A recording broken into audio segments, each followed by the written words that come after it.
আমরা তো সবাই শরৎ শরৎ বলি, করি, শুনি, কিন্তু শরৎ কথাটা কোত্থেকে এলো, মানে শরৎ যন্ত্রটা কোত্থেকে এলো?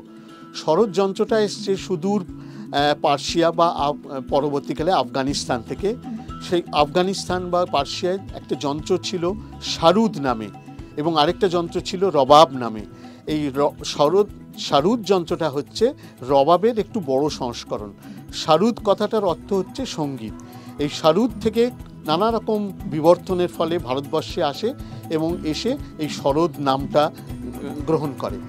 অনেকে আবার বলেন শরৎটা আমাদের দেশেই ছিল, এটার নাম ছিল শারদীয় বীণ। তো যাই হোক, এইসব তর্কে না গিয়ে আমরা যেটাকে মানি সেটা হচ্ছে শারুদ থেকেই শরৎ এসছে। নমস্কার, আমি অনিন্দ্য বন্দ্যোপাধ্যায়, আর এই শরৎ নিয়েই আড্ডা হবে আজ আপনাদের সঙ্গে রেড এফএম পয়লা বৈঠকে। এখনই শুনুন রেড এফএম পয়লা বৈঠক। Tune into Red FM Poila Boitok with Anindya Bandyopadhyay.